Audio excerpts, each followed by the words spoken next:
Hello, my dear professionals. Welcome back to the channel. Today, we are discussing how different it is for an HR to work in a big company and to work in a small company. There are some major differences that you will find work-wise in both setups, in a big setup and a smaller setup. But there's nothing right and wrong here. It depends on personal choice where you like it better. So this awareness is very important for you. So listen carefully so that if tomorrow you have an offer where you are juggling between the two offers, one is with big MNC, one is with a relatively smaller company, maybe a startup, but they're paying very well, but the other one is an MNC, a big brand. So you'll find yourself confused in those situations. These facts that I'm going to share with you in this video will help you decide better. So with that, let's get started.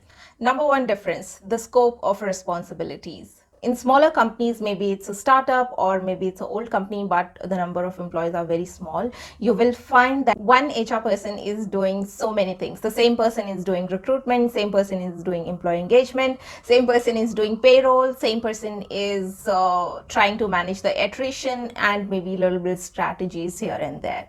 But in bigger MNCs, you'll find dedicated teams for each function. If it is a recruitment team, people who are sitting in that team will only do recruitment. They'll not get exposure to anything else, or they'll not do anything else other than recruitment. If it is HR in payroll team, they'll just do payroll. If it is HR into employee engagement, they'll just do employee engagement and nothing else. So that's a big difference in terms of scope of responsibilities. HR in smaller companies usually have a very wide scope of responsibilities.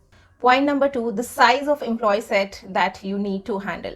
While in smaller companies, obviously you have less employees, so all the employees, maybe 50 or 100, falls under your bracket. As a HR, you know everybody, you have to deal with everybody's issues, grievances, and take care of full employee life cycle for all the employees out there in the company. But in bigger MNCs, what happens is a particular HR is given a set of employees, maybe 250 or 300. Those 300 employees will then belong to that particular HR, and then everything related to them will come to that HR. That especially happens in HRBP profiles, where one HRBP is assigned to few sets of employees. Those 250 employees can be of a single team or can be of different businesses, and altogether that's usually the count, 250, 300 or so. Then that person has to manage that strength of employees. Point number three, complexity and richness of policies. You will find that bigger MNCs have more complex and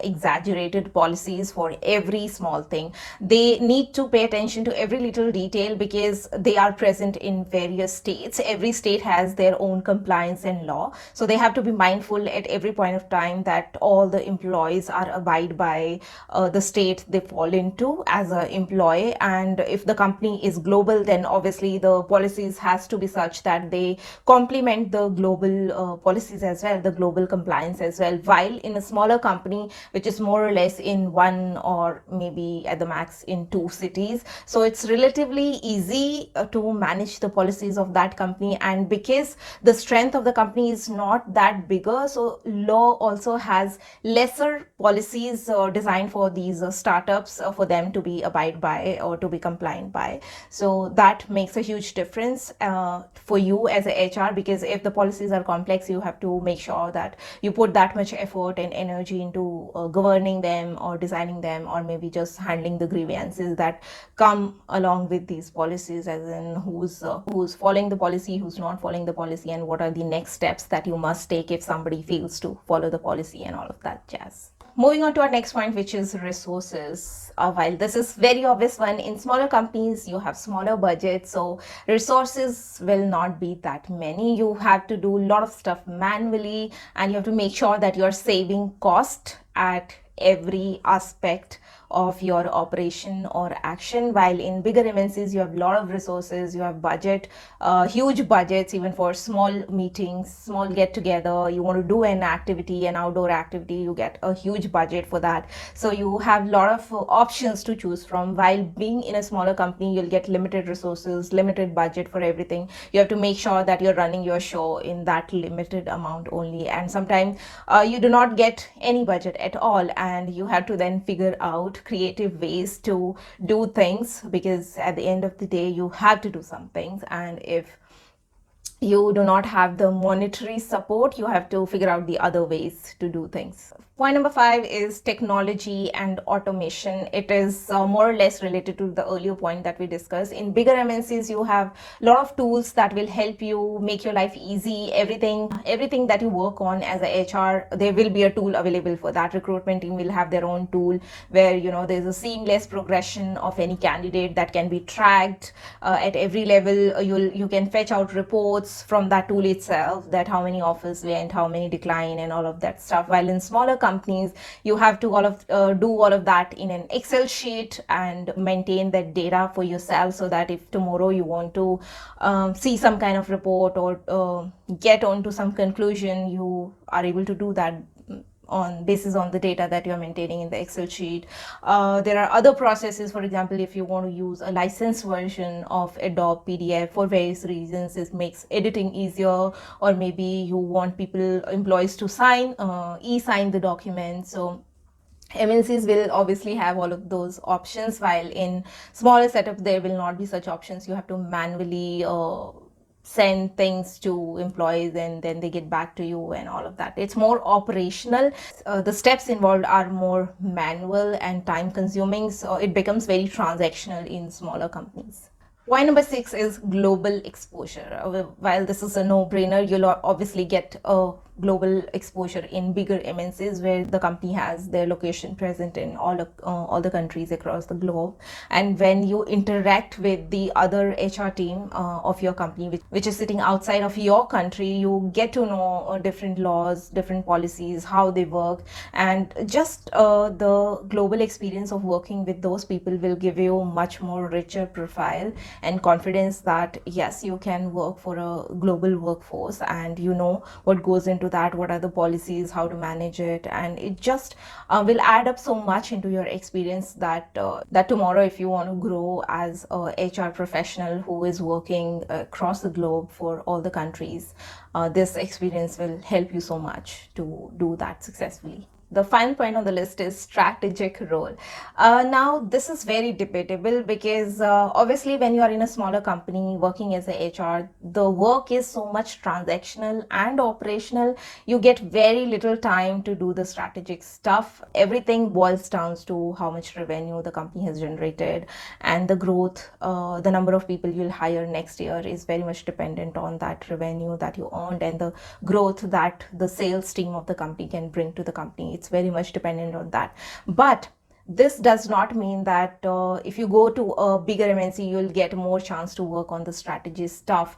It's actually not very true, because when you join a larger workforce, bigger MNCs, as I said, there are very dedicated teams. If you're doing recruitment, you will be doing recruitment for your whole life until you reach that position where you are invited to take decisions and design policies and procedures, basically design the growth strategy for the recruitment. If you keep working and you reach that level where you are working as a senior BP or you're working as a senior manager or human resources, then you'll get to do all that decision making, designing the policies and doing the strategic work for the company. Then maybe you can do. But an interesting fact here is that in smaller companies, you do not have to reach that level to be able to participate in the strategic work for the company, because you are the sole HR, or maybe two of you at the max in the company. And when the management of the company decide on something, or maybe they are brainstorming some strategy for employee well-being or something of that sort which is related to employees, they will definitely want you to join in. So you will have those conversations very easily in smaller companies with relatively lesser experience. Maybe you just have 4-5 years of experience, you're working there, and they call you out for doing that strategic work. They'll hear you, what are your opinions, what do you think, and obviously when they execute those strategies, you will be the one who is executing it. There's no doubt about it. While in bigger companies, you have to wait for several years. If you are in a big MNCs having 5 years of experience, I don't think you will even be at the middle layer of management in the HR team, unless and until you are a graduate from IIM or Excelrise or all of that sort. But in smaller companies that is not required, because you are running the show alone, or maybe, as I said, just two of you in the HR team. Everything that happens in the company related to employees will go through you first. You will get to know what's happening. You'll get to know what's happening, what's coming next, and all of that stuff. The only challenge is that if there's no growth, if the company is not expecting any growth because it's small, then there might not be any strategies required, because company simply just cannot spend money on those extra perks. Then you will be stuck. But otherwise, if the company is in growth mode, maybe like a high growth startup, then you will get to do a lot of strategic stuff there, in comparison to in a global MNCs. There you will have to wait for several number of years until you reach a level that will where the position itself allow you to be in the room where the strategies are discussed. So to conclude this video and to give you my point of view as well, see, I have worked for both bigger setups and smaller setups, mid-sized setups. I want to say that if you really want to have expertise on your work, you want to be good in HR, like you know everything in and out, you must experience working in small setup for sure. Because as I said, you will have to do everything manually there. You'll understand the process from end to end. You will not be just limited to one particular team who's just generating the offers, or who's just calling the candidates, like sourcing, or who's just doing the payroll. No, you will get the exposure to every possible thing that is related to HR. So you must experience that somewhere in your HR journey if you want to have a very rich profile.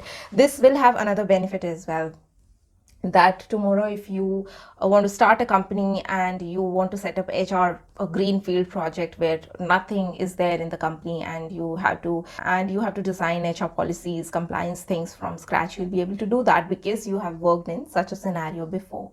While MNCs have their own benefits. Once you reach a stage where you have enough expertise, you have done your groundwork, you know everything, then I think it's a good idea to transition as a HR professional into MNCs to enjoy those benefits. Or maybe now you don't want to work it all manual, you do not have the energy, or you just simply do not want to be in so manual profile. So definitely then you can join MNCs, and then obviously because you have so much experience by then, you'll be able to participate in doing the strategic work for the company, and you'll get the global exposure. So it will be a top up for whatever experience you have gained so far. So in my opinion, one should have mix of both, a good mix of both, so that you can call yourself as a complete HR professional and there's nothing that is left. So guys, that was it for today's video. You let me know how did you like it, and if there's anything else that you want me to speak on, do put the topic or your advice in the comment section so that I can take a look